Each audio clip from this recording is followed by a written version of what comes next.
today I want to follow up with you guys on the chainsaw chain sharpener, the organ grinder. See, I did a video talking about how exquisite it was and how wonderfully it ground the chain, the cutters, but I didn't try out the chains.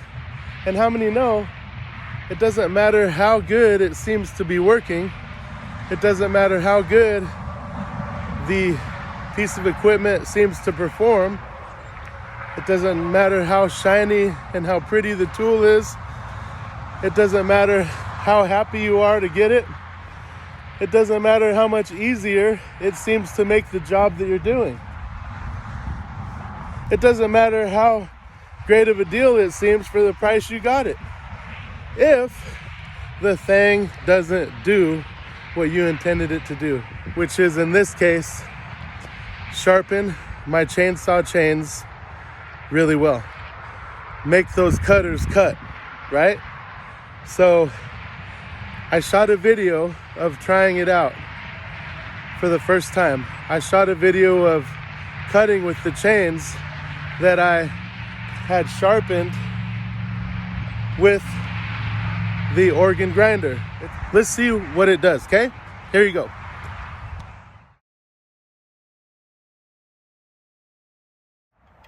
Well, like my daughter used to say when she was a baby, Mingo was his name.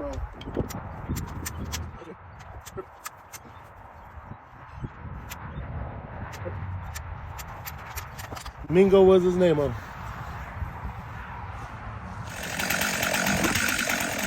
right, here's the moment of truth.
The rakers are violent.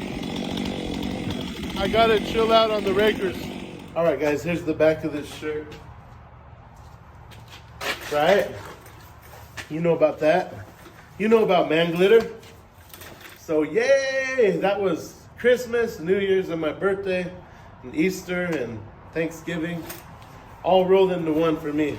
This is the best possible outcome, that this sharpens just as well as my hand filing. Now, the discrepancy there, the difference with this time was, like I said before, the first couple rakers I did on this, I went too low.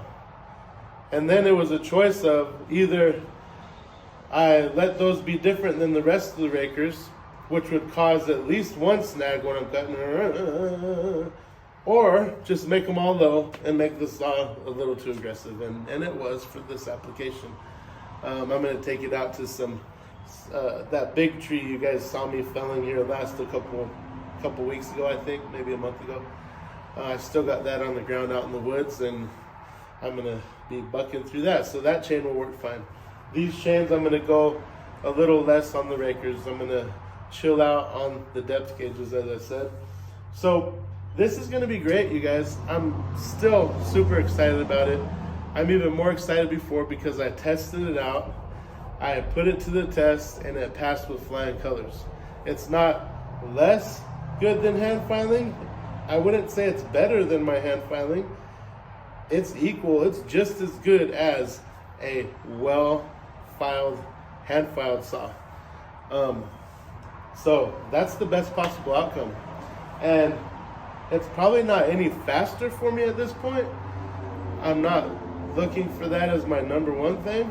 I'm looking for it to be funner, easier. Hand filing for me, I'm tired of it. I hope to never do it again. I'll tell you the honest to goodness truth. I'll bet you 6 months down the road from now, I'll be like, man, I got a hankering to hand file today. I'm gonna do it, and I'll do it one time or maybe half of one time, and I'll be like, well, that's out of my system, because I'm not that guy. I'm just, you got guys out there, loggers who've been doing it 20, 30, 40 years, and they swear by it. They're just gonna hand file till they die. I like this. I like the sparks. I like smelling the metal. It smells good. And I like seeing it just make that beautiful, beautiful edge on there. I can't believe how well it does. I can't believe that it gets under there and gets the gullet like that. I thought, there's no way you're gonna be able to do that. How can that, as opposed to this, you can see how this would get right in that gullet, right up in that cutter. This is the flat one, so that's not it. This does it. It's just as rounded, same thing, 3/16, and even though it's not coming at it like that, it's coming at it like that. It's perfect. It goes right through the dull edge. If you see the last video, I was taking way too much off of these cutters, off these teeth. I got into the groove on these other chains that I did. They're hanging up over there. I did 4 of them. I got into the groove and really started realizing, man, you only got to take a little bit off the cutter, off that top plate. And I'd come down on it and just take a little off the top plate, and then it'd head right down into the gullet and get it perfectly. So anyways, you guys, I hope this helps you. I hope it inspires you. I hope that it starts getting you thinking about your filing technique and what you're doing to get your chainsaw as sharp as you possibly can. It is so much funner to cut with a sharp chainsaw. That's why I'm doing this video, and also just to share my excitement with you. This is exciting to me. I'm happy. I appreciate you guys watching so much. And if you've gotten to this point and you're still watching, please leave a comment. Let me know what you think about this video, what you think about sharpening your chainsaw. If you don't have a chainsaw and you just watch for fun, what do you think on anything? Let me know what you think, and God bless you. Thanks for watching.